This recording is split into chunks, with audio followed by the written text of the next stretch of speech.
Vista Venevisión, líder en opinión, por tu canal independiente, Venevisión.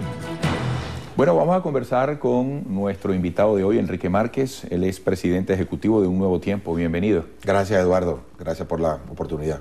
Bueno, interesante conocer su opinión sobre varios tópicos. Comencemos por el diálogo. Ha dicho Diosdado Cabello que no está detenido. ¿Cuál es la condición del diálogo hoy? ¿Realmente es algo que está detenido, que está infructuoso, está pendiente de una reacción? Nosotros hemos dicho que el diálogo está congelado por parte nuestra porque el gobierno, durante todo el tiempo que duramos tratando de conseguir elementos concretos que nos unieran en un diálogo, en las visiones de país que tenemos, que obviamente son diferentes, el gobierno no dio ninguna muestra de querer efectivamente avanzar en la dirección de las concreciones, de los elementos concretos que ayudaran a que el país entendiera que el diálogo era fructífero. Lo congelamos después no solo de que no se concretó nada, sino de cantidad de agravios en contra del diálogo. Ayer mismo el presidente decía, bueno, que él había invitado al diálogo y que la oposición ahí había ido a pedir cargo y tal. No solo es mentira, sino que es otra muestra más de que al gobierno no le interesa para nada el diálogo. Nosotros, por supuesto, vamos a insistir, pero todo tiene un límite, ¿no?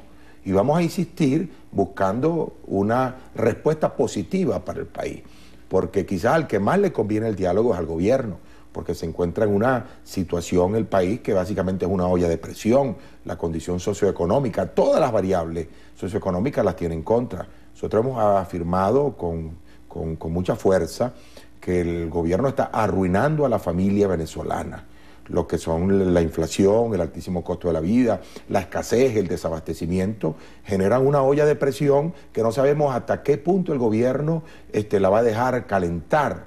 Aquí nosotros tenemos una situación, todos los venezolanos, que luce insostenible y es debido al fracaso estruendoso de un modelo, el modelo económico del gobierno persecutorio, del sector privado, un modelo económico fracasado en todo el mundo, implementado acá y que aquí también fracasó. Nosotros afirmamos que el gobierno de Maduro ha fracasado estruendosamente y que la única forma que tiene de darle calidad de vida al venezolano es corregir a fondo el modelo político y el modelo económico que ha implantado en Venezuela. Política y economía. Dentro del necesario manejo político de la situación económica, ayer Maduro le pedía a las VCs que lo apoyen, que lo respalden en la manera de gobernar. ¿Qué importancia tendría para el gobierno del presidente Maduro que la MUD esté activa, que la MUD sea un vehículo para insistir? No quise decir la MUD, el diálogo, la mesa de diálogo, que la mesa de diálogo esté activa, que la mesa de diálogo sea una expectativa dentro del manejo político de la situación económica. ¿Tiene importancia para él? Porque, claro, porque la situación política, la situación económica del país está, como he dicho antes, en una situación explosiva. La única forma de que esto deje de ser así es un cambio profundo en el modelo. La oposición viene planteando elementos concretos de ese cambio. Ahora, la única forma que esos cambios se concreten es efectivamente en una mesa de diálogo. Nosotros hemos pedido algunos gestos para la pacificación política. Nosotros hemos pedido cese a la persecución de los estudiantes, por ejemplo, cese a la criminalización de la protesta como un vehículo de pacificación del país que permita a oposición y gobierno en una mesa de diálogo encontrar una ruta para mejorar la calidad de vida de los venezolanos. En nuestro partido, en Un Nuevo Tiempo, nosotros afirmamos que el único diálogo que nosotros buscamos es aquel que vaya a mejorar la calidad de vida de los venezolanos. El gobierno, aparentemente, ese diálogo no le interesa. Lo que le interesa es un diálogo vacío, un diálogo manipulador, donde nos quiere tener sentados en una mesa para un beneficio publicitario. Nosotros nos negamos a estar allí bajo ese enfoque y queremos si se va a reiniciar el diálogo, nuestra condición es que sea de cara al país y con la posibilidad de que mejore la calidad de vida de todos los venezolanos. El 12F se le habló al país de la salida y hemos transitado días difíciles, más allá de las características de cada expresión de protesta y de los problemas que haya que resolver. ¿Qué debe decírsele al país cuando la economía presiona, el tema inflacionario, el tema de desabastecimiento? el tema de la pobreza, ¿qué debe decírsele al país con respecto a la salida o a la solución de esto mientras se resuelve el asunto? Porque se habla de lo constitucional, se habla de lo electoral, incluso al compás del tiempo que haya que tomar en cuenta en la paciencia, en la espera, si es el caso. La Constitución establece de forma clara cuál es el régimen de gobierno y cuáles son las alternativas para resolver crisis como la que nosotros tenemos. Sin embargo, yo creo que todo el esfuerzo debe concentrarse en que el pueblo entienda qué tipo de gobierno es el que tiene y cuáles son las variables que no se puede seguir calando el pueblo. Nosotros hemos dicho que nosotros no nos podemos calar la escasez, el desabastecimiento como algo normal. No nos podemos calar la persecución política, no nos podemos calar tampoco la inflación como está. Es decir, el pueblo tiene que saber que la situación que estamos viviendo no es normal, y menos en un país tan rico como es el nuestro. Nosotros hemos recibido durante estos 15 años como país más dinero que en el último siglo. Hemos recibido 4 veces lo que Venezuela recibió en todo el siglo XX. Y preguntamos entonces, ¿dónde está ese dinero que cada vez el venezolano es más pobre? Creo que lo que toca ahorita es un proceso de sensibilización social importante para exigirle al gobierno precisamente que haya un cambio radical en todo el manejo de la política, todo el manejo de la variable económica. Nosotros realmente no tenemos mucha fe, mucha esperanza en que el gobierno pueda generar un proceso radical de cambio, pero el pueblo tiene que exigirlo, tiene que sensibilizarse. La verdadera respuesta a todo esto la tiene el pueblo, no la tiene la cúpula de un partido, no la tiene la cúpula del PSV, es el pueblo. Y creo que en la sensibilización de lo que realmente está ocurriendo está la respuesta que nosotros todos estamos esperando. Por lo pronto, un nuevo tiempo. Mi partido se dedica exclusivamente a hacer oposición, de la más fuerte, porque consideramos que el gobierno necesita y el pueblo necesita que se le hable claro, y es lo que estamos intentando hacer. En materia económica, ¿qué pasos habría que dar, por ejemplo? Ahí está el tema controversial del precio de la gasolina, que ha sido asumado por el Ejecutivo como un asunto a ser revisado, pero pareciera que hay varias papas calientes que atender en ese sentido. ¿Qué aportaría un nuevo tiempo? ¿Qué aportaría la oposición? ¿Por dónde es el asunto? Cuando nosotros hablamos de un cambio radical, hablamos que esto no se mejora con pañitos de agua tibia. Creemos, por ejemplo, que el aumento de la gasolina sería un castigo para el pueblo cuando el gobierno no está haciendo lo que tiene que hacer para sanear las finanzas públicas. Por ejemplo, en los últimos años se le han regalado a Cuba 18.000 millones de dólares en petróleo.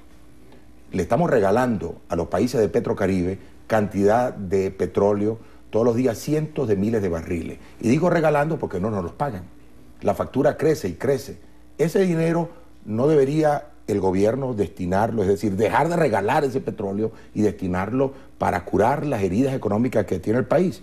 ¿No debería el gobierno también, por ejemplo, darle autonomía al Banco Central para que el Banco Central deje de ser la oficina monetaria de Miraflores y pase a ser un elemento de equilibrio macroeconómico? ¿No debería el gobierno preocuparse por la masa trabajadora y generar mecanismos de estímulo al sector privado para que el sector privado se convierta en un motor de la economía, en vez de estar generando más y más empresas públicas que como Sidor lo que ofrecen son pérdidas? Hay fórmulas que tienen que aplicarse y todas estas pasan por un cambio de conciencia en el gobierno. Ahora, la pregunta que nos hacemos todos, nosotros creemos que no, pero el gobierno tiene conciencia para rectificar, para corregir. Yo creo que aquí lo que pasa entonces es por un cambio de conciencia en el pueblo, que sepa que esto no es normal, que esto no nos lo podemos calar, que no lo podemos aguantar. Y en función de ese crecimiento de la conciencia del pueblo, pues se presentarán las posibilidades de que el país pueda mejorar, pueda caminar por el sendero del progreso, del desarrollo.